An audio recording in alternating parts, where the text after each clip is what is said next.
There are places where love shouldn't flourish, places where nature itself seems to conspire against any human connection, where the cold cuts deeper than any rejection, where the silence is so absolute that heartbeats become screams. Antarctica is one of those places. And it was there, under the most inclement sky on the planet, that two people met. Not by chance. Not by destiny, but because she was fleeing a man who tried to erase who she was, and he was chasing answers that perhaps should never be found. What you are about to hear is not a story of love at first sight. It is not a fairy tale frozen in eternal ice. It is the narrative of a bond that should never have existed, between a woman who carried centuries of tradition in her veins and a man whose presence represented everything she should reject. Love in Antarctica comes at a price. And they would pay every penny of it, because when two worlds collide in the most isolated place on Earth, when ancient cultures clash with scientific ambitions, when the past refuses to let go and the future demands impossible sacrifices, love is not a refuge. It is a choice. A dangerous choice. And in the end, only one of them could say, I chose you above all else. But both would have to answer, and now, Antarctica watches. The ice is unforgiving. And love, when true, doesn't ask permission to exist. This is the story of Anya and Dr. Henrik Larsson, and it begins the moment she decided she would never again be anyone's property. Anya was born under the southern sky. Her tribe, the Nunavak, had inhabited the coastal region of Antarctica for countless generations. They were not many, perhaps 200 souls in all, but they were enough to keep alive traditions that the rest of the world considered extinct or imaginary. The Nunavak did not see the ice as an enemy. They saw it as a guardian, as a teacher, as the very breath of the planet. Every crack in the glacier was read as a message. Every change in the wind carried ancestral warnings. Anya had learned from childhood to listen to what Antarctica whispered. She was 33 years old when everything fell apart. She had been promised in marriage to Kaluk, a respected man in the tribe, a hunting leader, knowledgeable about the paths of the ice. At first, Anya believed she could love him. But Kaluk didn't want a companion. He wanted a shadow. He wanted silence when he spoke. He wanted obedience when he decided. He wanted her to be less Anya and more the idea he had created of her. For 2 years, she tried to mold herself, tried to be smaller, quieter, more docile, until one night, under the aurora australis, Kaluk told her, "You think too much. Women who think too much disturb the balance." It was that night that Anya decided to run away. Not far from Antarctica, but into it, into the frozen heart of the continent, where not even the Nunavak dared venture without sacred reason. She took only a backpack, survival tools, and the certainty that she preferred to die free in the ice than to live imprisoned in her own body. Dr. Henrik Larsson was 41 years old and had an impeccable reputation. A Norwegian glaciologist, leader of an international mission funded by scientific consortia from 6 countries, he was in Antarctica to map climate change and collect ice samples that could reveal secrets millions of years old. Henrik was not insensitive. He was methodical. His entire life had been built on data, evidence, and rigorous scientific methodology. He believed in the transformative power of science. He believed that understanding Antarctica was the first step to saving it. But Henrik also carried a burden. His mission wasn't just academic. There was institutional pressure. There were funders who expected usable results.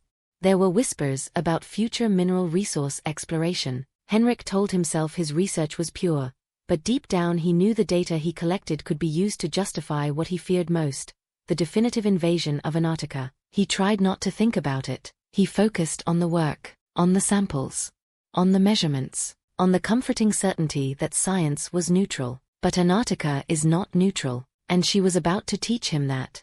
Anya and Henrik lived just a few kilometers apart, unaware of each other's existence. She was hidden in ice caves known only to the Nunavak. He was locked in heated modules, surrounded by screens and equipment. 2 worlds, 2 visions, 2 incompatible certainties. She believed that Antarctica should be left alone, that every human intervention was a violation. He believed that studying was respecting, that knowledge was protection.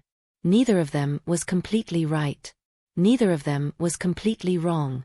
And somewhere between these 2 truths, a storm was brewing. The storm arrived without sufficient warning.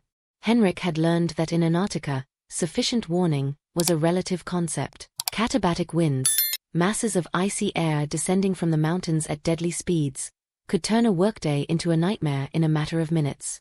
Henrik was 3 kilometers from the base, collecting ice samples from a newly cracked glacier, when the sky darkened. It wasn't night. It was the white, impenetrable curtain of the blizzard. He knew the protocol: seek immediate shelter, but the wind was already too strong to turn back. Visibility was 0. He activated the emergency flare, but he knew that no rescue team would leave before the storm passed. Henrik stumbled, fell, and got up. The cold pierced through the layers of thermal clothing as if they were paper. He knew what hypothermia was. He knew the stages. He knew he had perhaps an hour before he began to lose consciousness. That's when he saw the shadow. There shouldn't have been anyone there. No members of his team. No base for miles. But there was a figure moving purposefully, almost dancing through the snow. Anya had also been caught in the storm. But unlike Henrik, she wasn't lost. She was furious. Storms in Antarctica had rhythm, personality.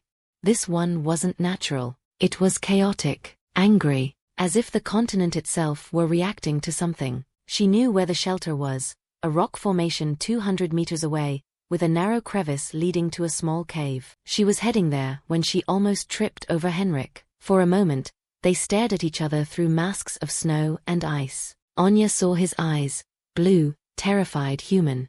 Henrik saw hers, dark, calculating, wild. Anya could have left him there.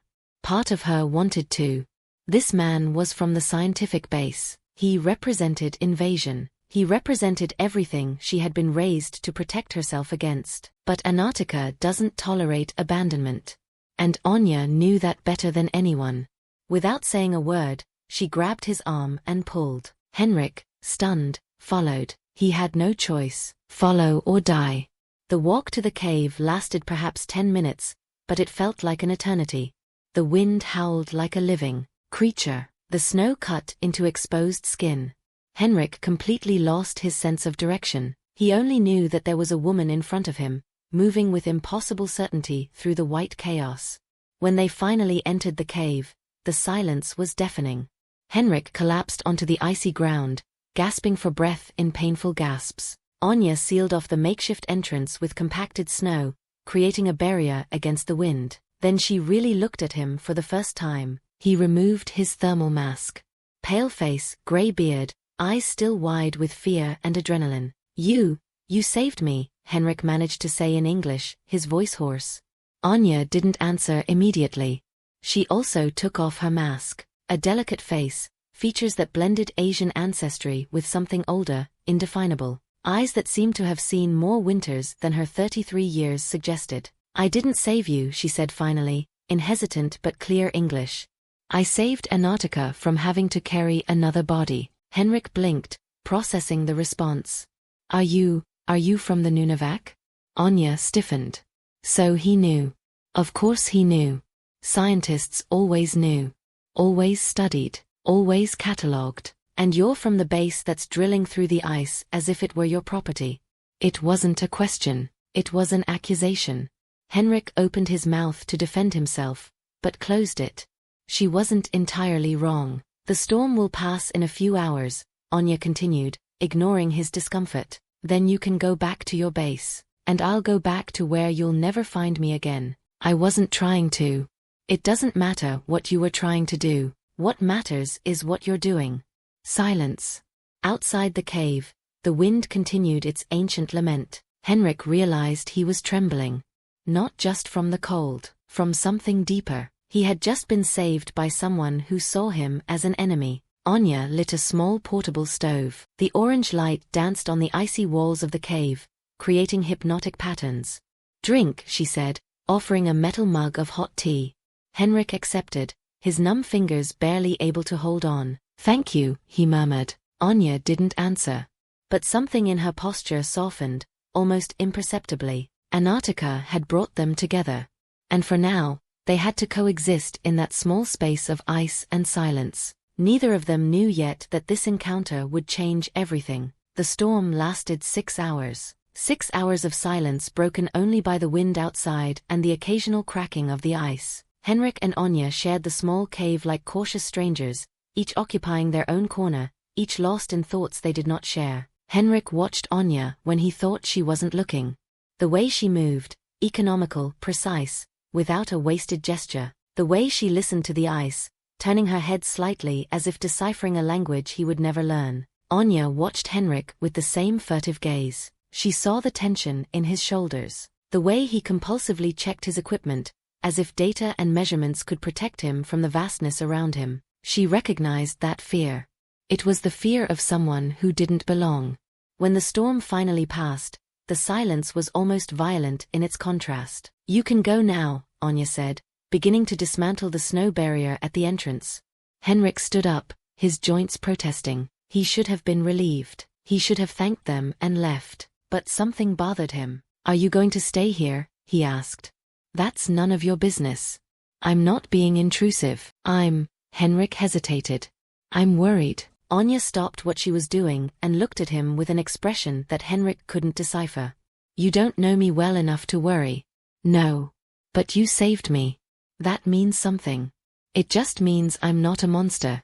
That's all." Henrik knew he should let it go. He knew he was crossing boundaries she had clearly drawn. But there was something in her eyes, a loneliness he recognized because he saw the same thing in the mirror. "My name is Henrik," he said simply. "Henrik Larsson." Anya studied it for a long time. "Anya," she finally answered. Just Anya. It was a small gesture, but it meant something. It meant that she saw him as a person, not just as a representative of the world that threatened her. Henrik returned to base that afternoon. His colleagues greeted him with relief and concern. He fabricated a story about finding shelter alone, completely omitting Anya. He didn't know why. He only knew that talking about her felt like a betrayal. 3 days later, Henrik was back in the field, this time accompanied by 2 colleagues. They were installing weather sensors when one of the pieces of equipment suffered a critical failure. The protocol was clear: return to base, get a replacement, and come back the next day. But Henrik knew that another storm was predicted for the next day, and those sensors were crucial for the research he was conducting. "I'll fix it," he told his colleagues. "You all come back. It's getting late." "Henrik, protocol dictates that we won't be alone." "I know. But it'll only take 20 minutes for repairs at most. I'll be back at base before nightfall." It was a lie. He knew it would take at least 2 hours. But he had to try. His colleagues left, reluctantly. Henrik stayed. What he didn't expect was that the welding equipment would also fail, and that his spare battery was mysteriously dead, and that the cold would start numbing his fingers faster than he had anticipated. When he finally admitted defeat, the sun was dangerously low on the horizon. The temperature had plummeted, and Henrik was 7 kilometers from base. He started walking, but he knew he wouldn't arrive in time. He knew he had made a stupid, fatal mistake. The arrogance of thinking he could tame Antarctica with willpower alone. That's when he saw the bonfire. Small, controlled, impossible. There shouldn't be anyone there. Henrik approached, each step a monumental effort, and then he saw her. Anya, sitting beside the fire, looking at it with an expression that mixed irritation and something that could be worry. "You're terrible at surviving on your own," she said as he approached, staggering. "Like you? I saw you pass by earlier. I saw you stay." She pointed to the sky, where the first stars were beginning to appear. "Antarctica warned you that you didn't have time. So I came." Henrik collapsed near the fire, trembling violently. "You didn't need to." "Yes, it was necessary." Anya's voice was firm. "Because if you died here, your team would come looking for you. They would bring more equipment, more invasion, more noise." It was pragmatism, not kindness. But Henrik saw beyond words. She had come. She had built a fire. She had waited. Anya gave her hot tea again, and something that looked like bread, hard but nutritious. "Thank you," Henrik said, and this time the word carried a different weight. "Stop thanking me. You owe me 2 lives now. It's embarrassing." Henrik almost laughed. "Almost. How do I pay this debt?" Anya looked at him, and for the first time, something beyond distrust crossed her gaze. "Leaving," she said softly. "You and your entire team. Take your equipment. Leave Antarctica in peace." Henrik felt the weight of those words. He knew she was asking the impossible. His research had years ahead of him. Funding was already committed. Contractual obligations remained. I can't, he admitted, and the honesty hurt. Then you owe me nothing, Anya replied, but her voice lost some of its coldness.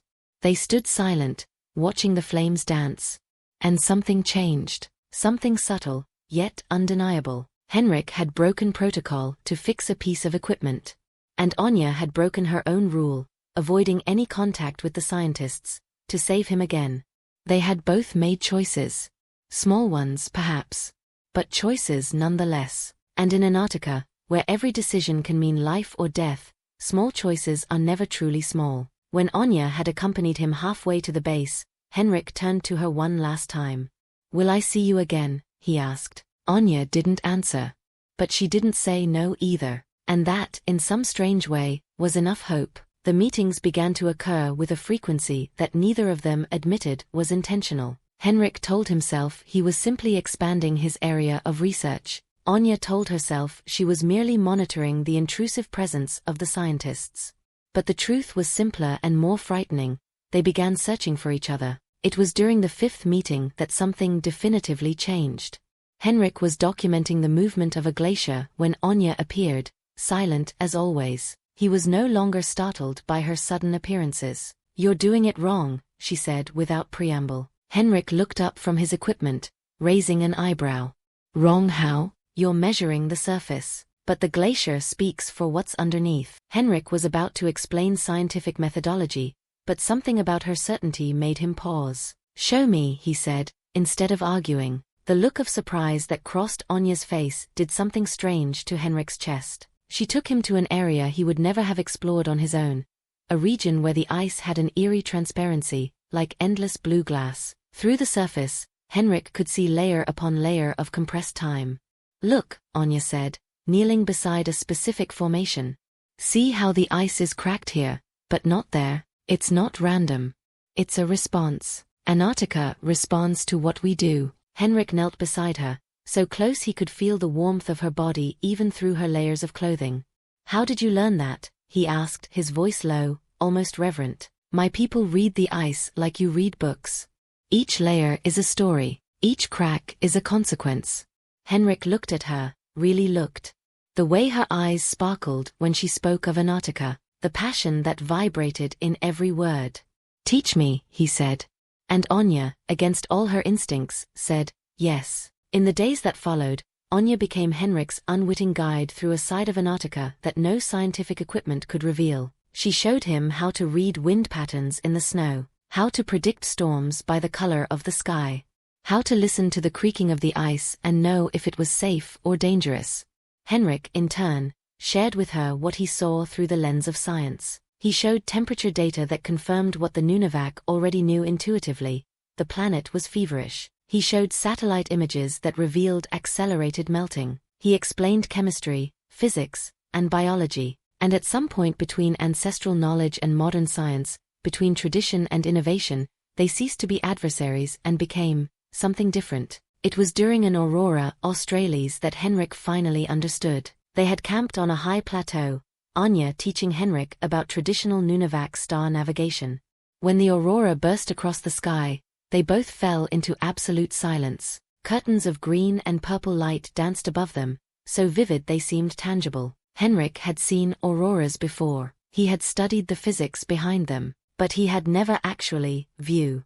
My people believe that the auroras are ancestors dancing, Anya murmured, that they come to remind us that we are small, that beauty needs no purpose beyond existing. Henrik looked at her, and the dawn light painted her face with impossible colors. It's beautiful, he said, but he wasn't talking about the sky. Anya turned to him, and something passed between them, something as electric as the dawn itself, something as inescapable as the ice that surrounded them. Henrik, she said, her voice almost a whisper, this cannot happen. I know. My people would never accept it. Your team would question it. There are too many reasons not to, I know.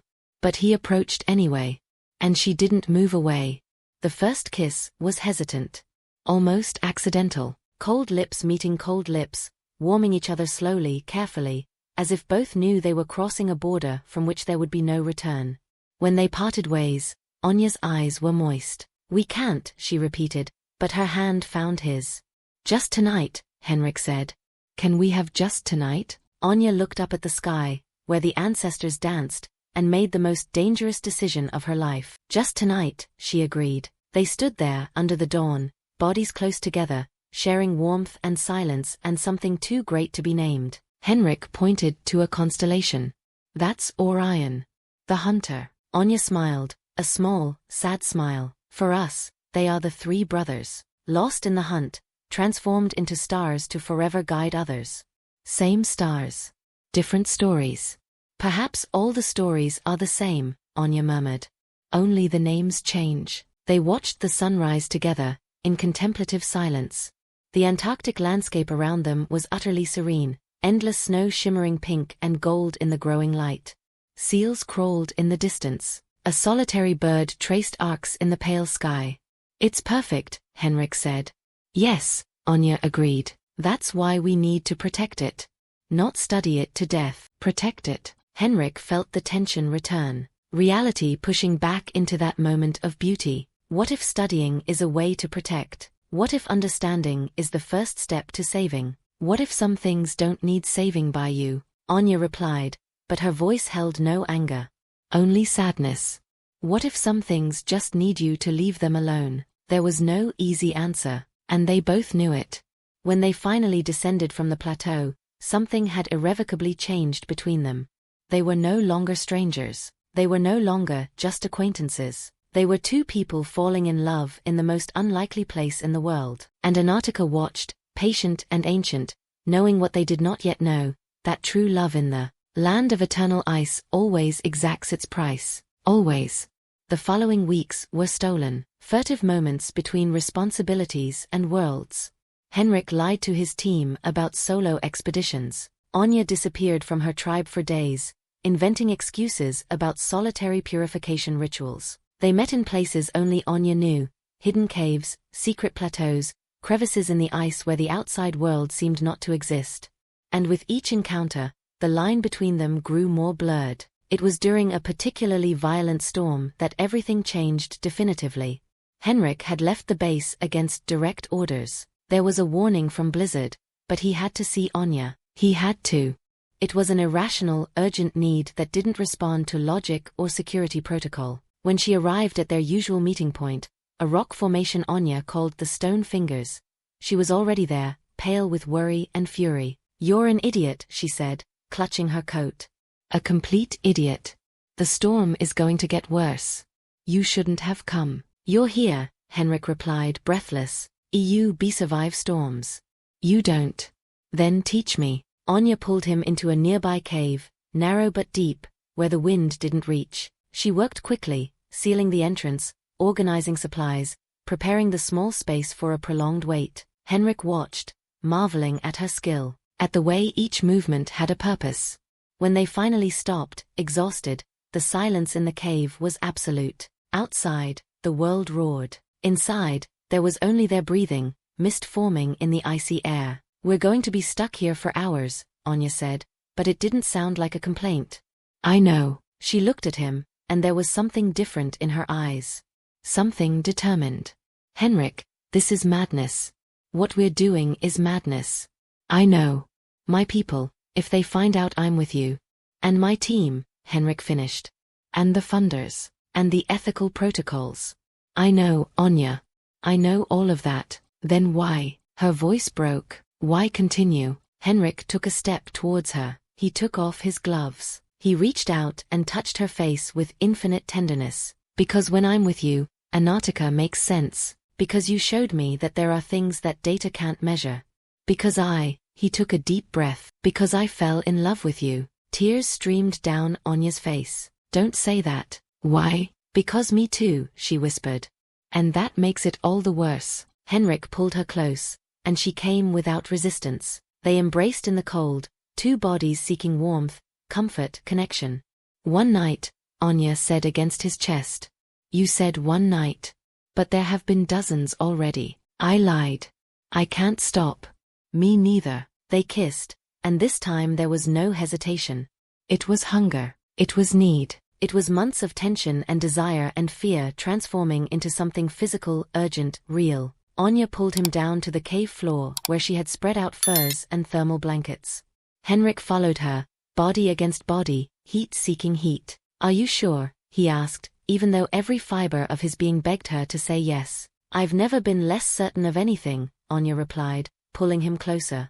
"And I've never wanted anything so much." They undressed slowly, layer by layer, revealing skin that rarely saw the sun. There was vulnerability in that. There was trust. Henrik traced the lines of Anya's body as if he were memorizing a map. Each curve, each mark, each scar that told a story she had not yet shared. Anya examined Henrik with the same reverence. His hands were calloused from scientific work. His shoulders were tense with responsibility. His chest, where she could hear his accelerated heartbeat. When they finally came together, it was with care, with tenderness, without haste, despite the urgency, as if they both knew that this moment was too precious to be wasted in haste. The outside world vanished. There was only them, skin against skin, breath mingling, movement synchronized. There was only this stolen moment in the heart of the ice, where impossible love became tangible. Then, snuggled together under blankets, Anya traced lazy circles on Henrik's chest. "What do we do now?" she asked, her voice sleepy. "I don't know," Henrik admitted, "but I know I can't give up on you. You'll have to choose. Your mission or me. And you? Your tribe or me?" Silence, because they both knew there was no easy answer. Henrik kissed the top of her head. "Let's find out together." Dangerous promises, Dr. Larson. The only ones that are worthwhile, Anya. They slept like that, intertwined, while the storm raged outside. And for the first time in months, they both slept without nightmares. But Antarctica never sleeps, and she was far from finished testing that love. Sela was the first to notice. Sela, Anya's cousin, a silent observer, a reader of silences. "You disappear a lot," she said one morning, while they were preparing food for the tribe. "I need solitude sometimes. You know, loneliness leaves no mark, no hidden smile in the eyes." Anya froze, but recovered quickly. "I don't know what you're talking about. Do you think I don't recognize you?" Sela lowered her voice. "You smell different. Not of ice. Of something else. Of a foreigner." Anya's blood ran colder than the air around her. It's one of them, isn't it? Based on scientific principles.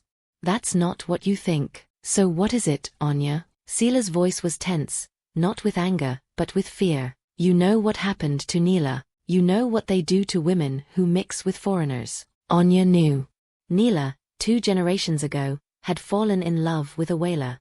The tribe banished her. She died alone in the ice, neither fully Nunavak, nor fully accepted by his world. "Henrik is different," Anya whispered. "Henrik," Sela repeated the name as if it were poison. "He has a name. He's worse than I thought. He respects me. He listens to me. He doesn't try to change me." "Not yet. Don't try yet." Sela grabbed Anya's hands. "You ran away from Kaluk because he wanted to erase you. How do you know this foreigner won't do the same? How do you know he won't take you away to his world, where you'll always be the exotic one, the different one, the one who never belongs?" "I don't know," Anya admitted, tears stinging her eyes. "But I know I love him." Love is not enough when entire worlds are against it. But the news had already leaked. Within 3 days, the elders called a council. Anya was called before them, 7 men and women whose faces were maps of winters survived. Nakuk, the eldest, said, "You dishonor your ancestors. I love a good man. He's an invader." They come, ask questions, take samples, and then more come. And more, until there's nothing left of us. Just stories in their museums.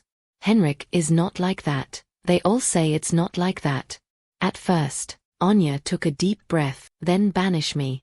Like they did with Neela.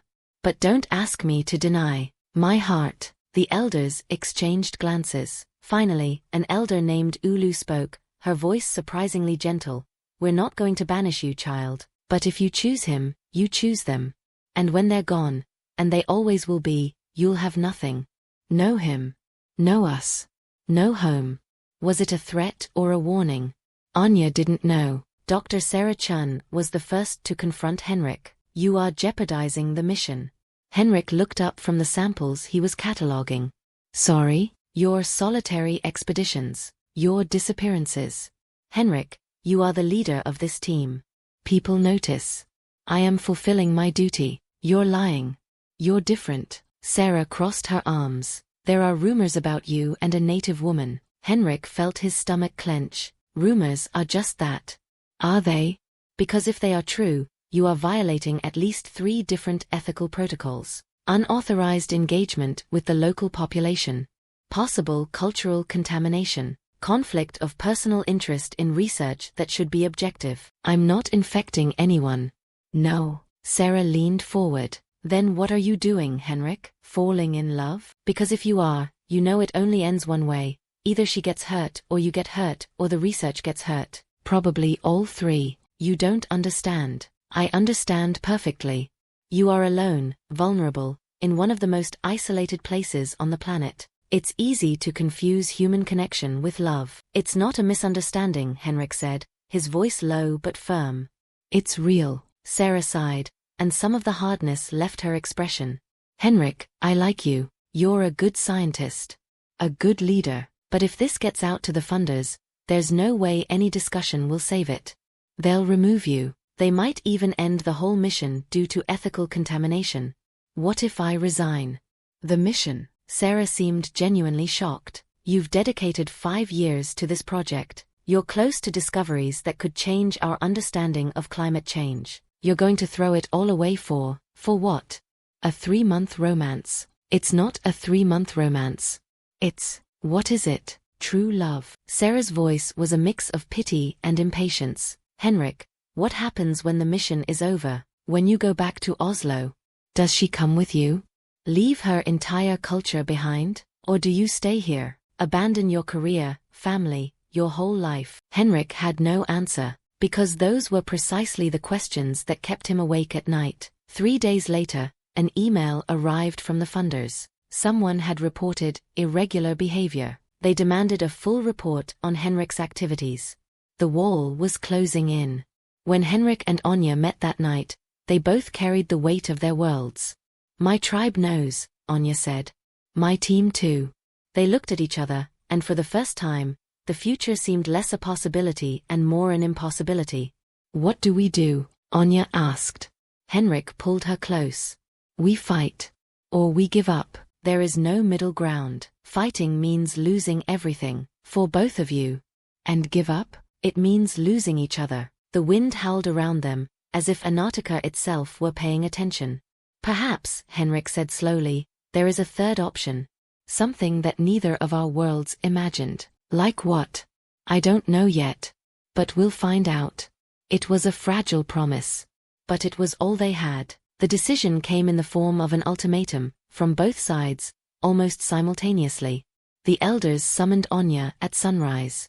She went, knowing that this moment was inevitable. Nakuk spoke in a voice that carried the weight of generations. You were created to protect our heritage, to be a bridge between the past and the future. But you chose a foreigner who represents everything that threatens our people. I didn't choose against you. I chose for myself. Choosing for Yuan, choosing against us, Ulu interjected. Anya, listen. It's not about punishment. It's about preservation. If we allow you to stay while you maintain ties with them, we send a message that foreigners can take our women, our trust, our land. And then, what will we have left? Henrik isn't taking anything. He's learning to respect. A good man with bad intentions causes just as much harm as a bad man, Nakuk said. Perhaps even more, because we trust him. So what do you want me to do? The elders exchanged glances. Finally, Nakuk delivered his verdict. Break with him. Publicly, in front of him and his team. Show that you choose your people. Or leave our territory and never return as a Nunavak. Are you asking me to lie about my feelings or banish myself? We're asking you to choose, Ulu corrected. Like we all have to do at some point. Anya left the council with a broken heart, heading in opposite directions. Dr. James Morrison, senior representative of the funders, arrived by helicopter 2 weeks later. His meeting with Henrik was brief and brutal. Dr. Larson, there are serious allegations regarding your involvement with the local population. Do you understand the gravity of the situation? I understand that I fell in love with an extraordinary woman, a woman who represents everything our research should avoid influencing. Morrison opened his laptop, showing documents. You violated ethical protocols. You compromised scientific objectivity. And worse, you gave ammunition to groups that want to shut down research in Antarctica completely. Scientists exploiting native population. Can you imagine the headlines? I'm not exploiting anyone. Perception is all that matters.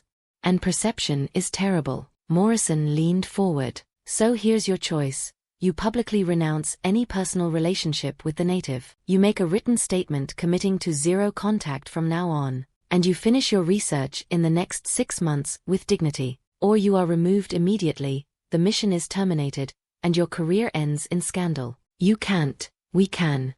And we will. Henrik, be reasonable. It's a woman you've known for 4 months versus a 15-year career. Research that could save entire ecosystems. Scientific credibility that took decades to build. What if I choose her? Morrison sighed, almost with pity. Then you lose everything. The mission closes. 40 people lose their jobs. Years of research go to waste. And her? Will she accept you knowing you were responsible for all this? It was manipulation. Henrik knew it. But it was also true. When Henrik and Anya met that night, they both knew. They saw it in each other's eyes. They gave you an ultimatum, Anya said. And you too. What are we going to do? Henrik held her hands, squeezing them as if he could prevent the world from separating them by the force of his will. We can run away. You and I, leave everything behind. And where to go, Henrik? I'm from Antarctica. You're a scientist. There's no place in the world where we both belong, so we created one. With what money? With what support? With what future? Anya's voice was breaking. Would you live in an ice cave for the rest of your life? Would you give up on discovering, teaching, contributing to science? If it means being with you, then yes. No. You wouldn't live. You would die a little each day, resenting me for having held you captive. And I would die watching you wither away. Henrik knew she was right, and he hated it. So we stayed, he said. We faced them. We fought against them. And we destroyed everything in the process. Your team lost research. My people lost confidence. Antarctica suffered because we couldn't. She didn't finish. She didn't need to. The silence between them was as heavy as ancient ice. There is a third option, Henrik finally said, but you're going to hate me for suggesting it. Say, we do what they want. We're done. Publicly. I finish my research. You go back to your people, and in 2 or 3 years, when everything has calmed down, when our positions are secure. Do you really believe that? Anya asked, tears streaming down her face. That in 3 years we'll still want each other the same way? That the separation won't change us? That our worlds will magically become more compatible? I don't know. But it's a chance. It's giving up disguised as hope. Henrik pulled her into a desperate embrace. So tell me, what do we do? Because I can't see a way out that doesn't destroy something we love. Anya sank against him, her body shaking with silent sobs.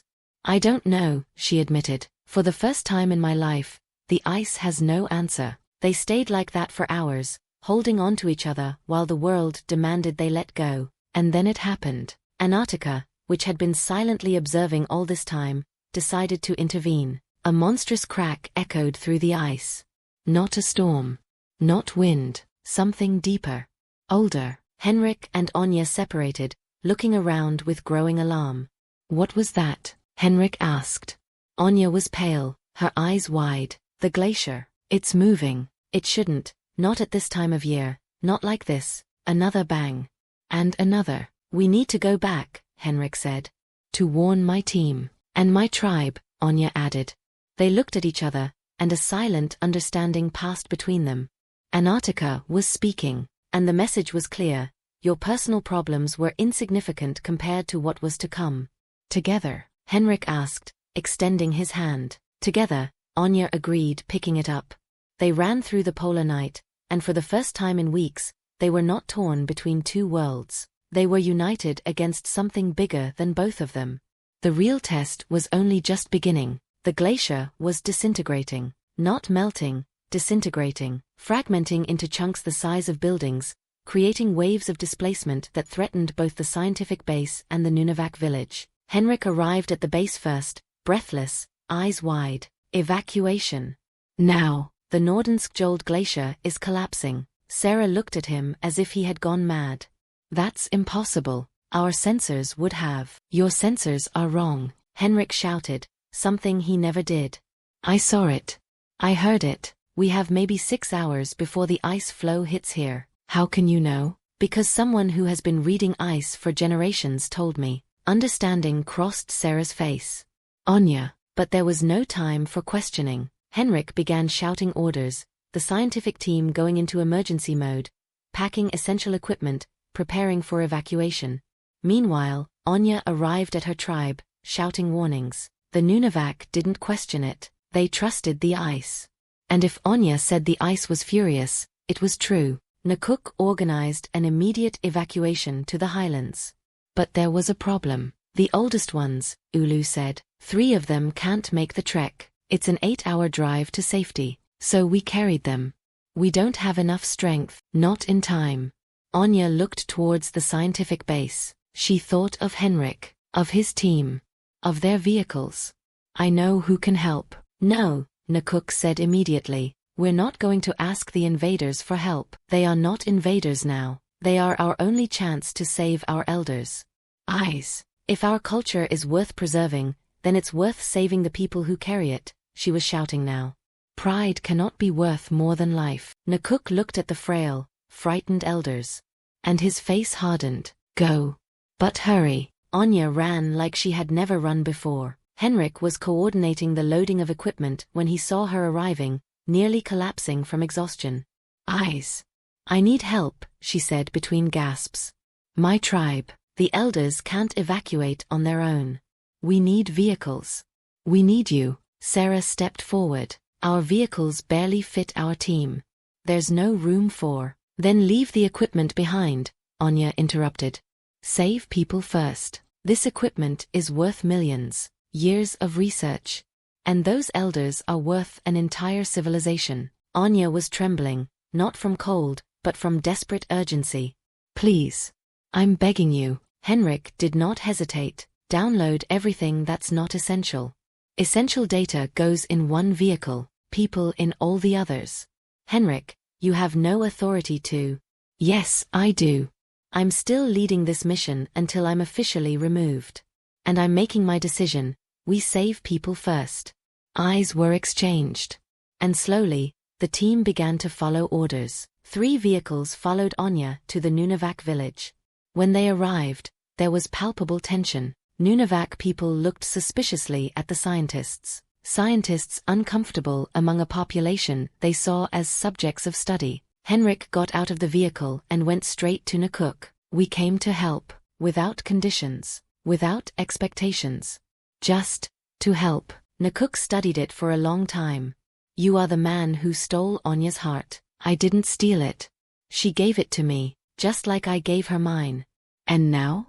When this is over, will you take her? Will you leave our people without one of their best? Now, Henrik said clearly, we do what matters. We survive. The rest, we'll figure out later. It was Ulu who broke the deadlock. Accept the help. Wounded pride heals.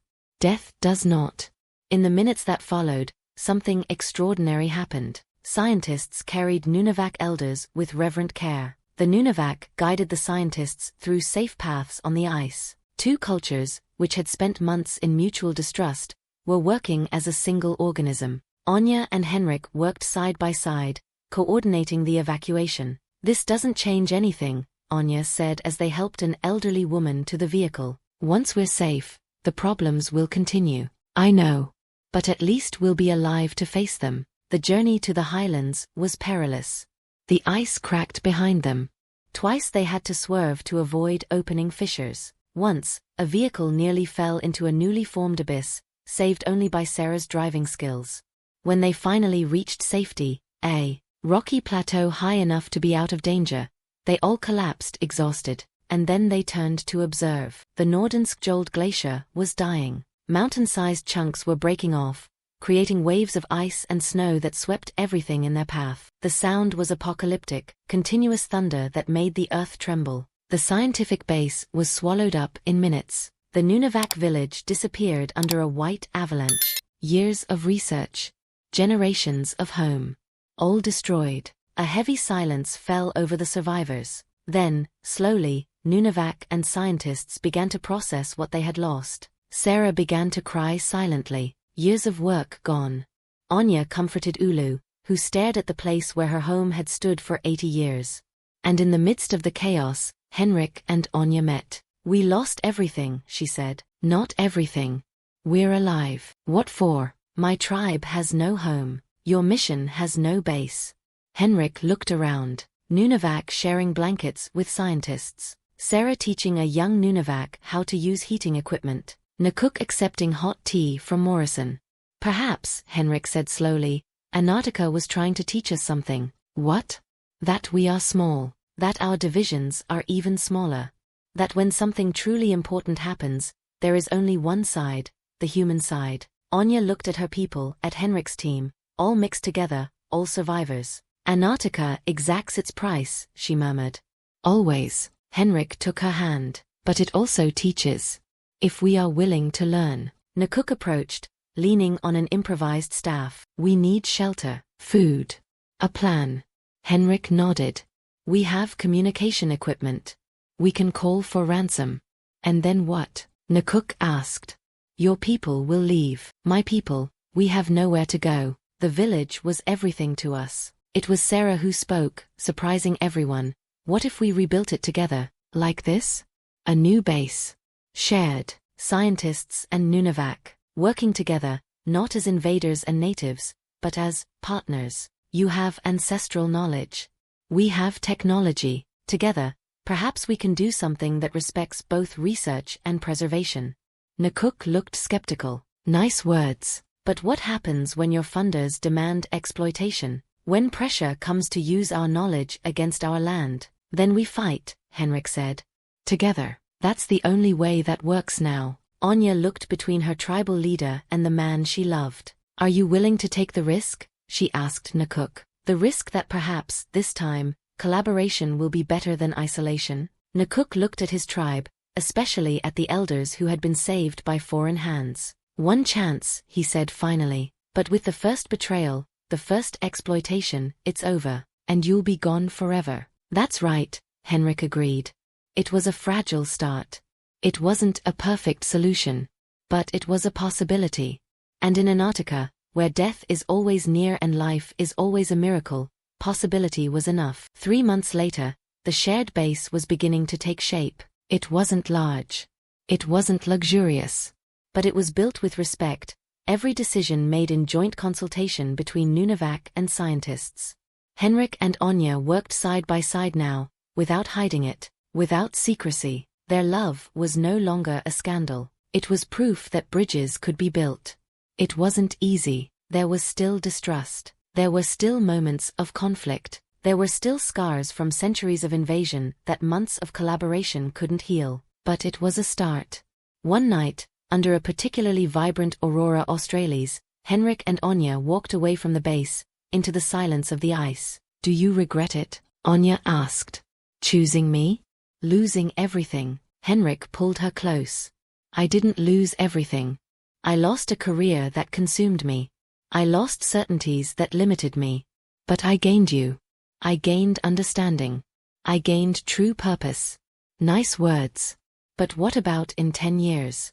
20? When the romance fades and all that's left is hard work and difficult compromises. So we'll be old, tired, and still together. Sounds like a good plan. Anya laughed, a sound that Henrik had learned to love more than any other. "Antarctica changed you. You changed me." Antarctica only revealed that. They kissed under the dancing sky, and for the first time, there was no urgency of an imminent end. There was only presence, only the daily choice to keep choosing each other. Love in Antarctica would never be easy.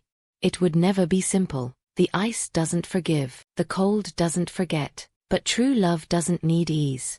It needs courage, commitment, a willingness to protect not only each other, but the world around them.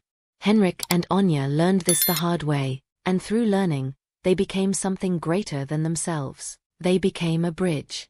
They became a possibility. They became proof that even in the most hostile place on earth, where nothing should grow, love can flourish. As long as you're willing to pay the price. As long as you are willing to change. As long as you are willing to coexist with something greater, older, more important than any human heart. Antarctica watches. Love prevails. And the story continues. Now tell me, where are you watching us from? And tell me in the comments, what did this story evoke in you?